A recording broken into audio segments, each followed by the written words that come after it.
यूं तो कहने के लिए मनोरमा के पास धन दौलत की कोई कमी नहीं थी, लेकिन फिर भी उसे अपने घर के लिए अमीर बहू चाहिए थी। मनोरमा के 2 बच्चे थे, एक बेटा और एक बेटी। बेटे का नाम नकुल था और बेटी का नाम मानसी। मनोरमा को नकुल की शादी करवानी थी, जिस कारण नकुल के लिए लड़की देखना शुरू कर देती है। जब ये बात नकुल को पता चलती है तो वो बहुत गुस्सा होता है और अपनी माँ से कहता है, अरे माँ, मैं ये क्या सुन रहा हूँ कि आप लड़की देख रही हो मेरे लिए। आपने एक बार भी मुझसे पूछना जरूरी नहीं समझा कि मेरी लाइफ में कोई है तो नहीं? बेटा, तेरे हाव भाव देखकर मुझे कभी शक नहीं हुआ कि तेरी जिंदगी में कभी कोई लड़की भी होगी। बाकी अगर तू कहता है तो तू मुझे बता दे, मुझे कोई दिक्कत नहीं है, मैं तेरी शादी करवा दूंगी उससे। हाँ माँ, मैं शिवानी नाम की लड़की से प्यार करता हूँ और उसी से शादी करूंगा। हम दोनों को काफी समय हो गया एक साथ। जरा उसकी फोटो तो दिखा, मैं भी देखूं कौन है जो मेरे बेटे से प्यार करती है।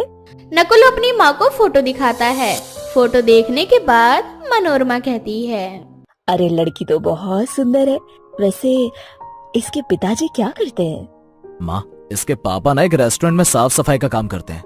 क्या कहा तूने? साफ सफाई का काम करते हैं? इसका मतलब कि ये लोग गरीब होंगे। अब समझ में आया, अमीर लड़का देखकर उस लड़की ने तुझे फंसा लिया। मैं कभी तेरी शादी इस लड़की से नहीं कर पाऊंगी जो ये धन दौलत देखकर शादी करने को तैयार हो जाए। माँ, उसे मैंने इस लग्जरी अपने स्टेटस के बारे में कुछ भी नहीं बताया। उसे मैंने ये बताया है कि मैं एक छोटी सी नौकरी करता हूँ। मैंने कभी नहीं बताया कि मेरे पास किसी भी चीज की कोई कमी नहीं है, फिर भी मेरे साथ शादी करने के लिए तैयार है। अरे बकवास मत करो मुझसे। ये सब ना लड़के फंसाने के चोंचले होते हैं और मुझे नहीं करवानी तेरी शादी उस लड़की से। ठीक है, अगर आप जिद पर हैं तो मैं भी छत पर हूँ। अगर मेरी शादी होगी तो उसी से होगी, वरना मैं शादी नहीं करूंगा। और जब तक आप नहीं मान जाएंगी तब तक मैं खाना भी नहीं खाऊंगा। ऐसे ही कुछ दिन बीत जाते हैं। अब नकुल खुद को एक कमरे में बंद कर लेता है और खाना पीना सब कुछ छोड़ देता है। ये देखकर मनोरमा को बहुत बुरा लगता है और मनोरमा कहती है, अगर तेरी यही जिद है तो यही सही, मैं तेरी शादी इस लड़की से करवाने के लिए तैयार हूँ। अब तो खाना खा ले। तुम बच्चे ना माँ बाप को अपने आगे झुका ही देते हो। बाकी मैं ना तेरे लिए उस लड़की से भी ज्यादा सुंदर और अमीर लड़की लेकर आती। माँ, क्या जरूरी होता है जो अमीर हो वही इंसान है? जो अमीर है उनको ही समाज में जीने का अधिकार है, या फिर जो अमीर है उन्हें ही अमीर घर में शादी करने का हक है? आप एक बार शिवानी से मिलोगे ना तो आपको शिवानी बहुत पसंद आएगी। वो दिल से बहुत अच्छी है, हमारे घर परिवार को हमेशा जोड़कर चलेगी। इस तरह से मनोरमा को ना चाहते हुए भी अपने बेटे नकुल की शादी शिवानी से करवानी ही पड़ती है। ऐसे ही शादी के कुछ दिन बाद मनोरमा के घर शादी का इनविटेशन आता है, जिसमें पूरे परिवार को शामिल होना था। मनोरमा और मानसी दोनों अच्छे से तैयार हो रही थी। तभी मनोरमा मानसी से कहती है, अरे मानसी बेटा, जरा अपने भाई को फोन कर ले। ऑफिस से आया नहीं, उसे जाना नहीं है क्या शादी में? उन्होंने कहा है कि पूरी फैमिली को आना है। वैसे माँ, ये गरीब भाभी भी जाएगी क्या हमारे साथ? तू पागल है क्या बेटा?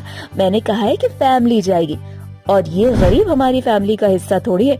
ये तो बस नकुल की खुशी के कारण मुझे मानना पड़ा और इस घर की इसे बहू बना कर ले आई। वही तो माँ, ये ना हमारे लेवल की नहीं है।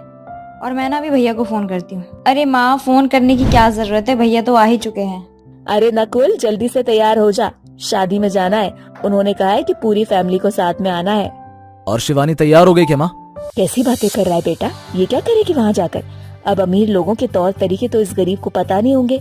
खाना खाकर हमारी बेइज्जती कर देगी, उससे अच्छा नहीं लगेगा। इसलिए इसे घर में ही रहने दे। माँ, ये कैसी बातें कर रही हैं आप? शिवानी भी तो हमारे घर का हिस्सा है। जब शामली जाएगी तो शिवानी भी तो जाएगी ही ना। और शादी अमीर की हो या गरीब की, कुछ भी अलग नहीं होता। बस फर्क इतना होता है कि अमीर अपने पैसों का दिखावा बहुत करता है और गरीब इज्जत से अपनी बेटी को विदा करना चाहता है। बस अगर शिवानी नहीं जाएगी तो मैं भी नहीं जाऊंगा। नकुल के आगे एक बार फिर से मनोरमा को झुकना पड़ता है और मनोरमा शिवानी को भी शादी में अपने साथ लेकर जाती है। ऐसे ही कुछ दिन बीत जाते हैं। मनोरमा अपने कमरे में उदास होकर बैठी होती है। तभी वहाँ मानसी। क्या हुआ माँ, आप उदास नजर आ रही हो, सब ठीक तो है? क्या बताऊं मानसी, मैं बहुत ही ज्यादा परेशान हूँ। नकुल तो हमारे हाथ से निकलता ही जा रहा है, हमेशा अपनी बीवी का ही साइड लेता है। शादी को अभी कुछ ही महीने हुए, वो तो पूरा जोरू का गुलाम बन चुका है। अगर ये लड़की और ज्यादा टाइम के लिए हमारे घर में रही ना, वो दिन दूर नहीं है जब हम नकुल को इस लड़की के चक्कर में खो देंगे, या इस लड़की के चक्कर में वो हमें घर से बाहर निकाल देगा। आपकी बात ना बिल्कुल सही है माँ, मुझे तो ये लड़की बिल्कुल भी पसंद नहीं है। मैं सोच रही हूँ कि कुछ ऐसा हो जाए जिससे ना इससे पीछा छूट जाए हमारा। अब मुझे वो करना पड़ेगा जो मैंने कभी किसी के साथ नहीं किया। एक तो अमीर लड़का देखकर इसने हमारे बेटे को फंसा लिया, ऊपर से हमारा बेटा तो हमारा रहा नहीं, सारा दिन शिवानी शिवानी शिवानी करता रहता है। ऐसे ही एक दिन अरे बहू, ये कुछ कपड़े हैं, जरा इनको धूप में सुखा दे। और हाँ, सबसे ऊपर वाली छत पे जो लकड़ी की सीढ़ियाँ लगी है ना, उस पे चढ़ा देना। हाँ, अरे कोई नहीं माँ जी, मैं कर लूंगी। इतना बोलकर शिवानी वो कपड़े लेकर छत पर जाती है जहाँ लकड़ी की सीढ़ियाँ लगी होती है, और वो उसके सहारे चढ़कर सबसे ऊपर वाले छत पर जाती है। वो जैसे ही सीढ़ियों पर चढ़ती है, मनोरमा चुपके से आकर सीढ़ी का एक कील जो कि सबसे ऊपर लगा था वही निकाल देती है, और उसी बीच शिवानी सीढ़ियों से उतरने लगती है। जैसे ही वो पैर सीढ़ी पर रखती है, वैसे ही उसका बैलेंस बिगड़ जाता है, और ये देख मनोरमा डर जाती है और वो डरकर छुपने की कोशिश करती है, लेकिन शिवानी उसे देख लेती है। शिवानी उसका कुछ नहीं कर पाती और वो बेहोश हो जाती है। अब मनोरमा बहुत ही डरी हुई थी, कहीं ना कहीं शिवानी बच तो गई थी, सबको उसकी काली करतूत ना बता दे। किसी तरह से शिवानी को हॉस्पिटल में एडमिट करवाया जाता है। थोड़ी देर बाद पुलिस उसका बयान लेती है, जहां शिवानी इस घटना को दुर्घटना का नाम दे देती है।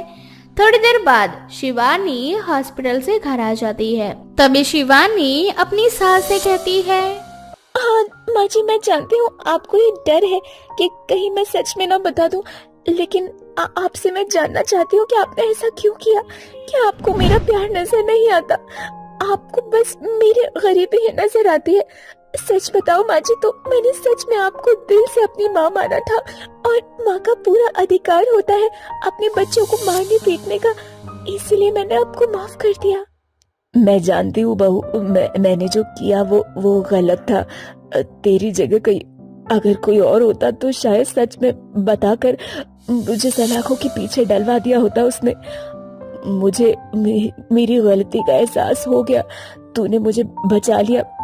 बल्कि मुझे तो ये महसूस हो रहा है कि शायद मेरे बेटे की पसंद बिल्कुल सही है। अगर कोई अमीर होती तो वो मुझे अमीरी की घमंड में मुझसे बदला लेने जरूर सोचती। मुझे माफ कर दे बहू। तभी वहाँ पर मानसी आ जाती है, और मानसी भी अपनी सास के साथ मिलकर शिवानी से माफी मांगती है, जिसके बाद वो सभी गिले शिकवे भुलाकर अपनी एक नई जिंदगी की शुरुआत करती है। दिया जैसी बहू पाकर मीना बहुत खुश थी। आखिर होती भी क्यों ना, उसे ठीक वैसी ही बहू जो मिली थी जैसे उसने चाही थी। ऐसे ही एक दिन दिया अपनी सास के लिए खाना लेकर आती है। माँ जी, जल्दी से खाने की टेबल पर आ जाइए, आपका लंच तैयार हो चुका है। अरे बहू, तू मेरा कितना ख्याल रखती है, इतना सब कुछ तू कैसे कर लेती है? खाने की खुशबू से तो लग रहा है कि तूने कुछ आज स्पेशल बनाया है। हाँ माँ जी, स्पेशल तो बना है, आप बस आकर अब लंच कर लीजिए। अब मीना लंच करने के लिए बैठती है कि तभी उनके घर की डोरबेल बजती है। दिया जैसे ही दरवाजा खोलती है, वो देखती है कि उसकी एक पड़ोसन हाथ में सब्जी लेकर आई है। अरे आंटी जी, आप यहाँ, और ये सब्जी किसे लेकर आई है? मुझे तो तेरी सास ने ही खाने पर बुलाया था। अब पहली बार तेरे घर खाने के लिए आ रही हूँ तो खाली हाथ थोड़ी आ सकती थी, इसीलिए सोचा कि क्यों ना मैं अपने हाथों की बनी रात की सब्जी तेरे लिए ले आऊँ। अब तेरी सास तो लहसुन प्याज खाती नहीं, तो सोचा तेरे लिए ही लेकर आ जाऊँ। इसलिए तो बहन तुम्हें यहाँ बुलाया है। एक बार मेरी बहू के हाथ का खाना खाकर तो देखो, लहसुन प्याज भूल जाओगी। और वैसे भी हिंदुओं को सादा खाना ही खाना चाहिए। हाँ हाँ, क्यों नहीं बहन, पर क्या करें, हम तो शुरू से ही लहसुन प्याज खाते आए हैं ना। पर अब तुम इतना जिद कर रहे हो तो एक बार मैं भी खाकर देख लेती हूँ तुम्हारी बहू के हाथ का खाना। अब मीना अपनी पड़ोसन के साथ खाना खाती है। घर पर आई पड़ोसन को भी दिया के हाथ का खाना बहुत अच्छा लगता है, और वो दिया से कहती है, बहू तू तो सच में बहुत अच्छा खाना बनाती है, तेरे हाथ में तो जादू है। मीना बहन, तुम बिल्कुल सही कहती थी, तुम्हारी बहू बहुत अच्छा खाना बनाती है, मुझसे भी अच्छा। मुझे भी सिखा दो, बिना लहसुन प्याज का खाना देखो कितना अच्छा खाना बना है। हाँ हाँ आंटी जी, क्यों नहीं। वैसे आपने भी राजमा की सब्जी बहुत अच्छी बनाई है और बहुत दिनों बाद मैंने लहसुन प्याज की सब्जी खाई। जब से शादी हुई तब से तो मैं लहसुन प्याज खाना ही भूल गई थी। बहू मैं जानती हूँ ऐसा खाना खाने के लिए तेरा मन मचल रहा होगा, इसीलिए मैं तेरे लिए राजमा की सब्जी मंगवा लाई। सब खाना खाते हुए आपस में बात कर रहे थे कि तभी दिया का फोन आता है और वो अपनी बचपन की दोस्त नूर से बात करने लगती है। हेलो, कौन? भूल गई मुझे? मैं तेरी बचपन की दोस्त नूर बोल रही हूँ। नूर, ये तू है? आखिर तुझे इतने दिनों बाद मेरी याद कैसे आई और तुझे मेरा नंबर कहाँ से मिला? बता, तेरी शादी हो गई है क्या?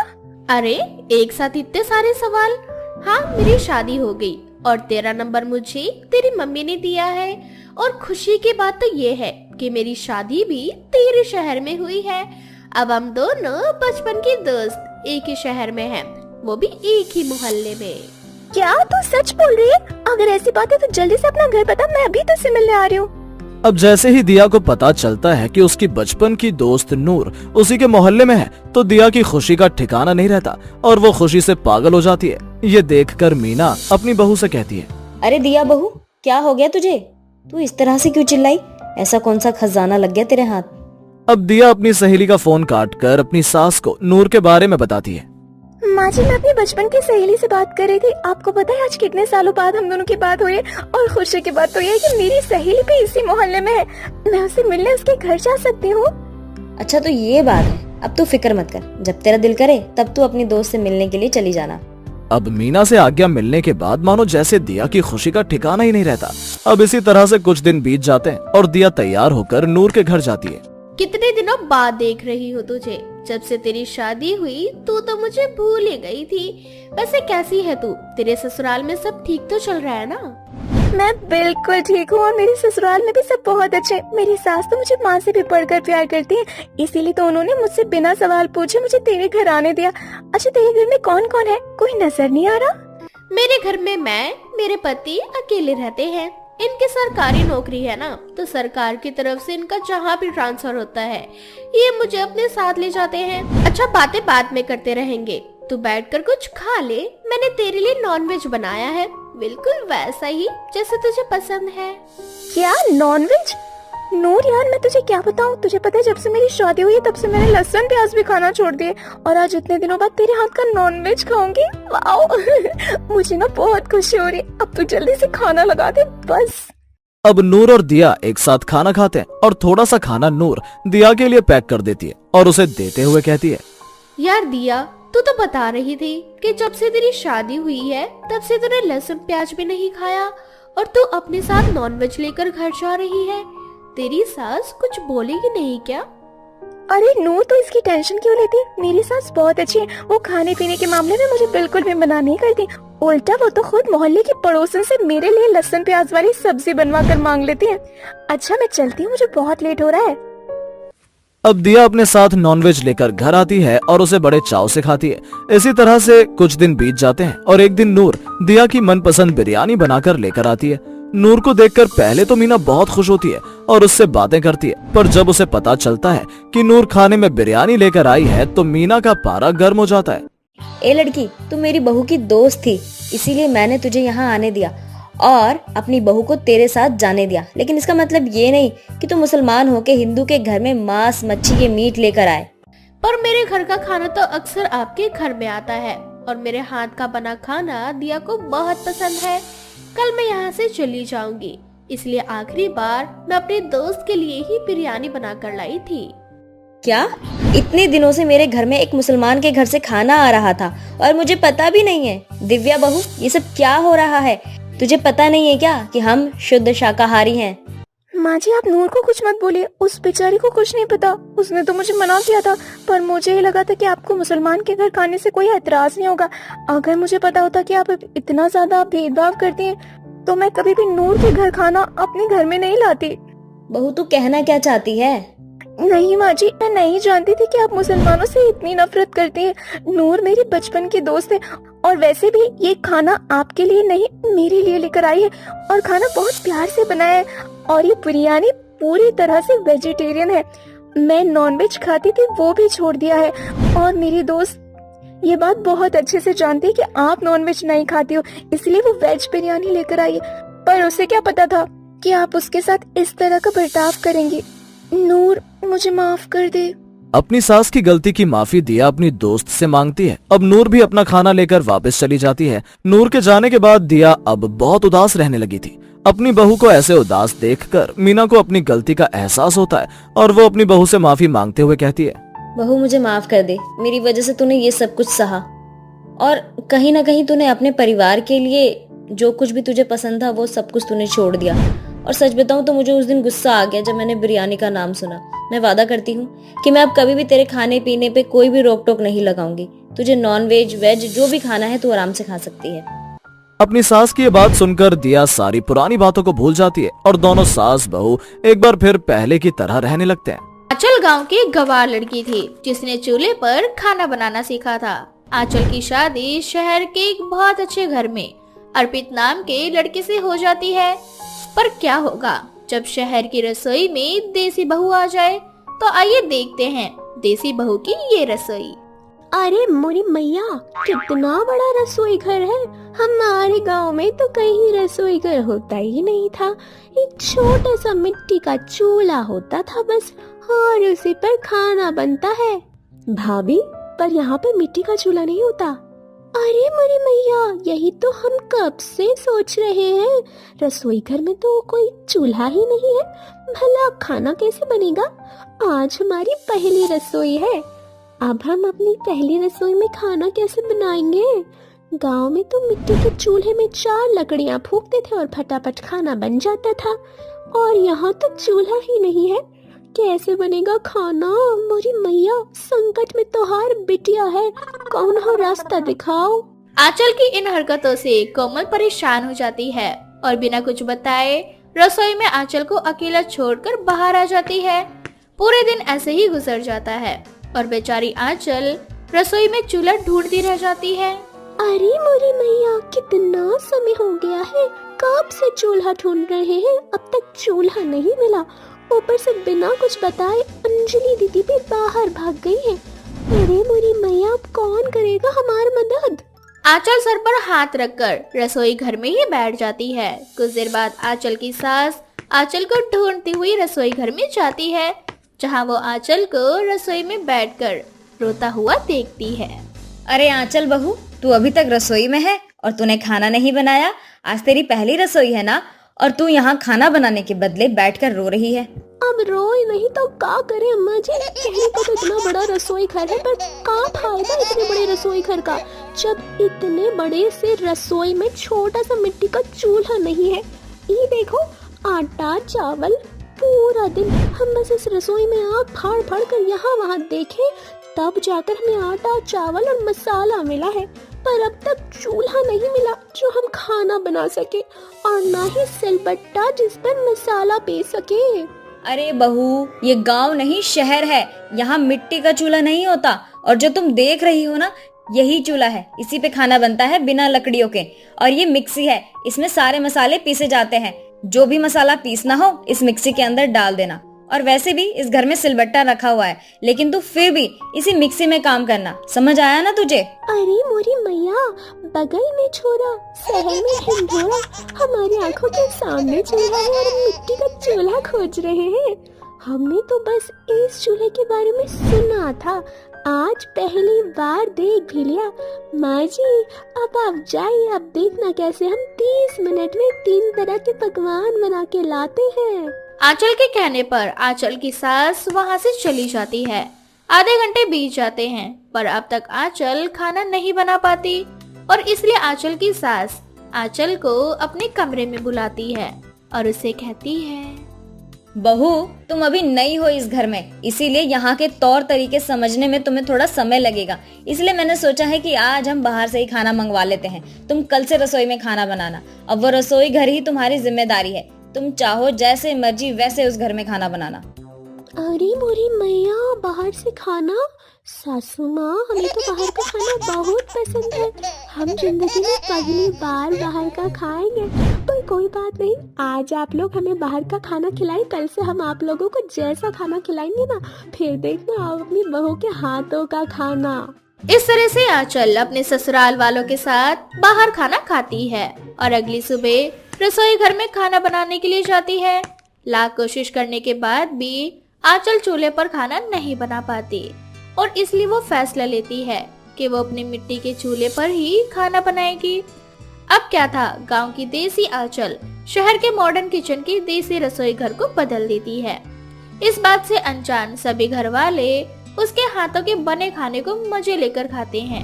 अब ऐसे ही कुछ दिन बीत जाते हैं और एक दिन कोमल अंजलि की तारीफ करने के लिए रसोई घर में जाती है, जहां वो देखती है कि रसोई घर में एक जगह कुछ लकड़ियां रखी हैं, तो दूसरी ओर मिट्टी के चूल्हे, तो वहीं एक और मसाले और आटा चावल के डब्बे बाहर रखे हुए हैं। अपनी रसोई की ऐसी हालत देख कोमल को गुस्सा आ जाता है। भाभी, आप इतनी गंवार कैसे हो सकती है? ये क्या हाल कर दिया है आपने कुछ ही दिनों में रसोई का। अरे मोरी मैया, क्या करती है हम जो तुम इतना बड़ा भड़क रही हो हम पर? इतना बड़ा रसोई घर है, अगर इतने बड़े रसोई घर में हमने अपनी छोटी सी रसोई बना ली तो इसमें क्या बुराई है? हाँ, वो तो माँ आपको बताएंगी जब वो रसोई की ये हालत देखेंगे तब। अब कोमल अपनी माँ को बुलाती है और जब आंचल की सास रसोई की ऐसी हालत देखती है तो वो भी अपना सर पकड़कर बैठ जाती है और आंचल को भला बुरा सुनाने लगती है। पता नहीं क्या सोच के मैंने तुझ जैसी दिहातन को अपने घर की बहू बना लिया। अरे मोरी मैया, नहीं, हमसे ऐसी कौन सी गलती हो गई जो आप सब हम पर इतना भड़क रहे हैं? जब तक आप लोग इस रसोई घर में नहीं आए थे तब तक तो हमारे हाथों का खाना बड़े चटखारे मारकर खा रहे थे, और जब इस रसोई घर में आए तो हमें इस तरह की बातें सुना रहे हैं। हाँ, हम देसी हैं, अगर हम देसी हैं तो इसमें गलत क्या है माँ जी? आपकी माँ देसी नहीं थी का? आप गाँव में नहीं पली बड़ी का माँ जी जो आप हमें इतना सुना रही है? आंचल रोती हुई अपने कमरे में चली जाती है। आंचल की बातें सुनकर आंचल की सास को अपनी गलती का एहसास होता है और वो अपनी इस गलती के लिए अपनी बहू से माफी मांगती है।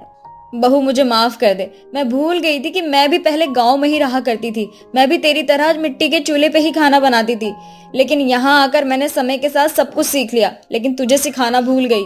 वही तो सासू माँ जी, आप हमें बता कर चली गई कि चूल्हा ऐसा है, मिक्सी ऐसी है, जे रोटी मेकर है, ई फलाना ई ढिमाका, पर आप भूल गए कि आपकी बहू गांव से है, गांव से। हम आप लोगों को परेशान नहीं करना चाहते थे, इसलिए बिना कुछ बोले खुद आधी रात को चूल्हा बनाए और सुबह सबको खाना बना कर दिए, वो भी इतने प्यार से। आप सब मिलकर हमें गंवार बोल दिए। हाँ बहू, मुझे अपनी गलती का एहसास हो चुका है, इसलिए तो मैं यहाँ तुझसे माफी मांग रही हूँ। अब चल, अब माफ भी कर दे अपनी सास को। चल रसोई में, मैं तुझे सिखाती हूँ कि कैसे चूल्हे पे खाना बनाते हैं और कैसे मिक्सी चलाते हैं।